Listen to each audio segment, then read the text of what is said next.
एक आदमी 24 घंटे की ड्यूटी करता है लेकिन उसको 9,000 रुपया दे रहे हैं, तो उनको भी बढ़ाने की जरूरत है। पहले उनको बढ़ाइए, उसके बाद एमएलए का भी बढ़ाएं, तो कोई दिक्कत नहीं है। लेकिन कुछ एमएलए तो ये भी कह रहे हैं कि अगर ईमानदारी से काम करना है तो सैलरीज और अलाउंसेस बढ़ाए जाने चाहिए, नहीं तो बेईमानी करनी पड़ेगी। नहीं, देखिए एक बात है, जो खर्चे हमारा पूरे नौ करने के लिए। जो हमारा 9,000 रुपये पे लेता है, तो वो कैसे अपनी पूरी करता है, मैं मानता हूँ। लेकिन मेरे इस पे यही टेक है कि पहले मेरे डेली वेजर, कैजुअल लेबर, ये सारे जो हैं, इनकी सैलरी बढ़ाई जाए, उसके बाद फिर आप दूसरा कोई स्टेप उठाएं। इसका सब सुनील शर्मा जी का एक स्टेटमेंट मैं सुन रहा था, वो कह रहे थे कि कांग्रेस अब पूरी तरह से जेएंडके से खत्म हो चुकी है, लोगों को जो है मिसलीड कर रही है। नई बस्ती के मामले में जो आपके द्वारा प्रेस कॉन्फ्रेंस की गई थी शहीदी चौक में, उनका ये मानना है कि कांग्रेस अब शहीदी चौक तक ही सीमित रह चुकी है। जब उनके गलतियों को एक्सपोज करें, उन्होंने जब जम्मू में वोट लिया तो क्या उन्होंने कहा कि हम जम्मू की बात करेंगे? तो जो आदमी उनके खिलाफ बोलता है वो उसके खिलाफ इसी तरीके से बात करते हैं। ये नया जम्मू कश्मीर बनाया। एमएलए राजौरी इफ्तिकार अहमद साहब हमारे साथ मौजूद हैं, कांग्रेस के नेता हैं। बात करेंगे इफ्तिकार साहब, एक राजौरी से जो मामला सामने आया जिसमें जीएमसी राजौरी में जो है आग लगने की घटना जो है वो घटी है, कैसे देखते हैं उसको? देखिए, मुझे सुबह 9:30 बजे लगभग मुझे फ़ोन आया कि वहाँ आग लगी है। मैंने इमीडिएटली डीसी साहब से बात की और डिप्टी कमिश्नर साहब और प्रिंसिपल जीएमसी प्रिंसिपल साहब वो सारे वहाँ पहुँच के स्पॉट पर, मेरा जो ऑफिस है वहाँ के ऑफिशियल्स भी स्पॉट पे पहुँचे और फायर सर्विसेज के लोग भी वहाँ पहुँच गए और वहाँ आग पे काबू पाया गया। मैं आज असेंबली में भी 2 घंटे लेट आया, वो इसी वजह से कि मैं सारा जितना ये इंसिडेंट हो रहा था इसको सुपरवाइज कर रहा था, फीडबैक ले रहा था और डीसी साहब से कम मेरी 3-4 बार बात हुई कि भाई क्या स्थिति है। और मुझे सुकून है, इस बात का है, खुशी है कि मेरी कोई भी जानी नुकसान नहीं हुआ। हालांकि लोगों को तकलीफ़ हुई, मरीज़ों को तकलीफ़ हुई जब उनको सीरियस पेशेंट्स को वहाँ से शिफ्ट किया गया। ये एक बड़ी नेग्लिजेंसी है, इस बात को मैं मानता हूँ और मैंने एडमिनिस्ट्रेशन से भी कहा है कि इस पे इन्वेस्टिगेशन करके कार्रवाई की जाए ताकि इस तरह के इंसिडेंट दोबारा ना हो। क्योंकि ये हॉस्पिटल में अगर हॉस्पिटल का जो फायर सिस्टम है वो क्यों नहीं फंक्शनल, उसने आग पर काबू क्यों नहीं पाया, आग लगने का रीज़न क्या था? लेकिन जो इंफ्रास्ट्रक्चर का तो नुकसान हुआ हमारा, लेकिन माली जो जानी नुकसान था वो नहीं हुआ, वो बच गया। अभी हम इस पे इन्वेस्टिगेशन करके इस पे रिपोर्ट जाएगी, उस पे कार्रवाई करेंगे। तो साहब आप कह रहे हैं कि नेग्लिजेंसी किसकी? ये तो जाहिर सी बात है ऑफिशियल्स की। हॉस्पिटल एडमिनिस्ट्रेशन की, डिस्ट्रिक्ट एडमिनिस्ट्रेशन की? नहीं, देखिए प्राइमरी फेस तो हॉस्पिटल में जीएमसी में आग लगी है तो जो हॉस्पिटल जो जीएमसी की एडमिनिस्ट्रेशन है रिस्पॉन्सिबल तो वही है। अब इस पे डिस्ट्रिक्ट एडमिनिस्ट्रेशन का तो कोई रोल रहता नहीं है, तो इस पे उनकी किसी न किसी पार्ट पर तो नेग्लिजेंसी है। और हम हजारों पेशेंट की जिंदगियां रिस्क पे तो नहीं डाल सकते, तो ये कितना बड़ा नेग्लिजेंसी है। इस पे इन्वेस्टिगेशन होगी और इन्वेस्टिगेशन होकर लायबिलिटी फिक्स की जाएगी और लायबिलिटी फिक्स करके कार्रवाई होगी। तो सब अगर बात करें हम एमएलएज या मंत्री जो भी होते हैं वो आम लोगों की हकों की बात करते हैं, लेकिन जो चुने हुए नुमाइंदे हैं उनकी हकों की बात कौन करेगा? एमएलएज को जो सैलरी दी जाती है, अलाउंसेस दिए जाते हैं, उसके लिए कुछ एमएलएज कह रहे हैं कि उसको 3 लाख 5 लाख कर दिया जाए, क्या आप उसके फेवर में हैं? देखिए, मैं एक बात कहूँगा कि मेरा डेली वेजर 9,000 रुपया ले रहा है, मेरा कैजुअल लेबर 3500 रुपया ले रहा है। आज ज़रूरत ये भी है कि जो मेरे एनएचएम में काम कर रहे हैं 20-20 हज़ार रुपये पे पूरा घर चलाते हैं। कुक जो है वो 900 रुपये महीने कुक 900 ले रहा है, ठीक।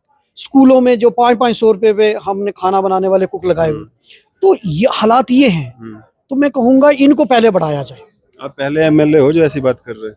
देखिए, मैं तो जो मेरी ज़ाती राय है, क्योंकि अगर मेरे लोग तकलीफ में हैं उनकी दर्द को भी तो समझना है। मैं समझता हूँ एमएलए पे बहुत रिस्पॉन्सिबिलिटी है, एमएलए को बड़ा सारा कुछ देखना पड़ता है, लेकिन अगर उससे पहले जो हमारे वर्किंग हैंड हैं, एक आदमी 24 घंटे की ड्यूटी करता है लेकिन उसको 9,000 रुपया दे रहे हैं, तो उनको भी बढ़ाने की ज़रूरत है।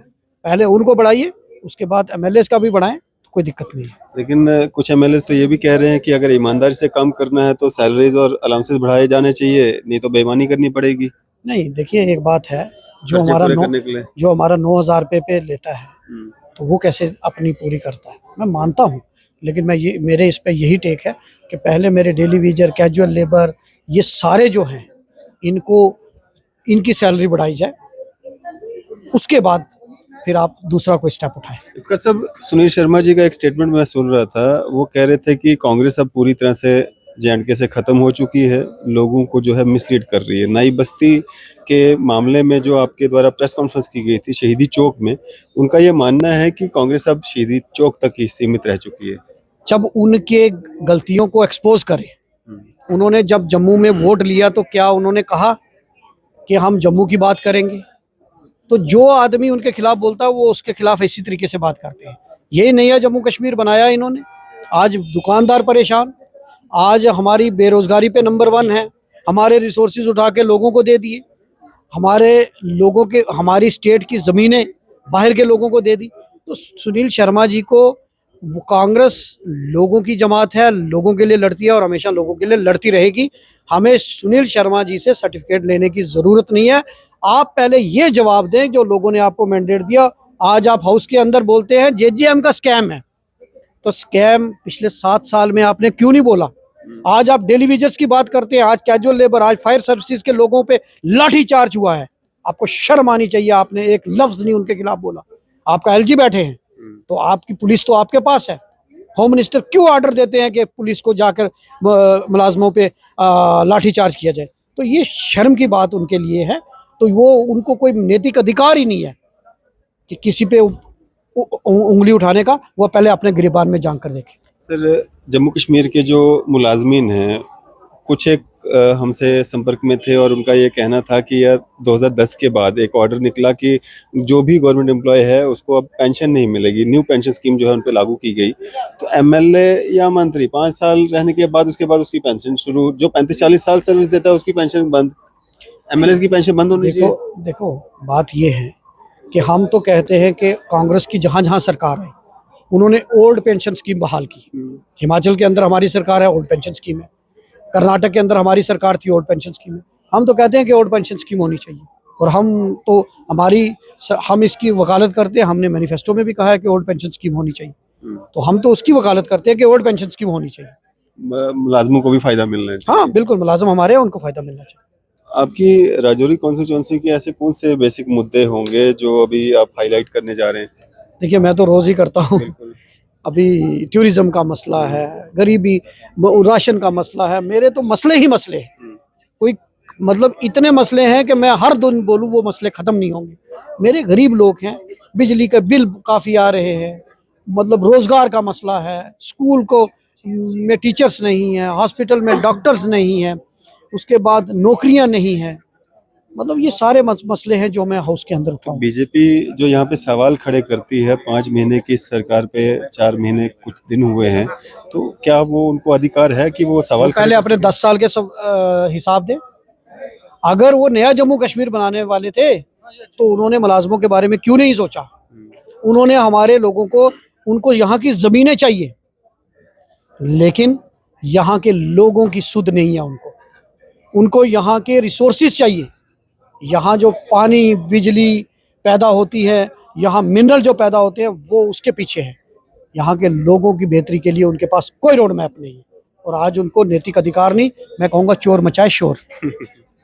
तो इफ्तिकार अहमद साहब MLA राजौरी हमारे से बात कर रहे थे। आपकी इस पे क्या राय है? अपनी राय जो है जरूर साझा कीजिएगा। इसी तरह की मजीद अपडेट्स के लिए देखते रहे न्यूज़ शहर India. BN high secondary school जो कि सुजवा रोड जम्मू में स्थित है, अब इसमें 2025 और 26 की बैचेस की एडमिशन शुरू हो चुकी है। अगर फैसिलिटी की बात करें तो यहाँ पे आपको medical, non medical, art stream, hostel for boys and girls, dedicated faculty, nominal fee structure, fee concession for siblings and single girl child. और अगर इंफ्रास्ट्रक्चर की अगर बात करें तो smart classrooms, computer labs, 24/7 CCTV surveillance, spacious playground और hall, library facility, अच्छा infrastructure और ट्रांसपोर्ट फैसिलिटी के साथ साथ हिंदी, उर्दू, दीनिया टीचिंग भी यहाँ पे अवेलेबल है। तो अगर आप लोग भी अपने बच्चों की एडमिशन यहाँ पे कराना चाहते हैं तो दिए गए नंबर पर संपर्क कीजिए।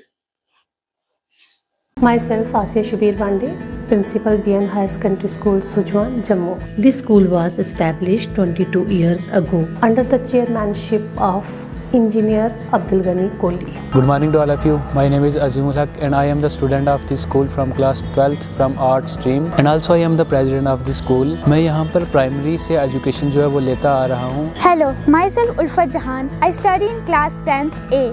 I have been studying here from nursery class. I gain a lot of knowledge here because all the teachers are very cooperative, efficient and dedicated here. We have well furnished labs for practical and auditorium hall for cultural functions. और new coming session में हमने hostel facilities भी अब बच्चों के लिए 6 से लेकर 12 तक हम गर्ल्स एंड बॉयज़ के लिए हॉस्टल फैसिलिटीज़ जो है वो भी हम अवेलेबल कर रहे हैं। मैं ज़रूर चाहूँगी कि आप स्कूल में ज़रूर विज़िट करें। न्यू कमिंग जो हमारा एडमिशन का जो सेशन आएगा आप ज़रूर आएँ। हर बच्चे का राइट है एजुकेशन लेना और वो एजुकेशन का right BN higher secondary school आपको प्रोवाइड करेगा। At BN School, we offer quality education with a reasonable fee structure, making it affordable even for our weaker sections.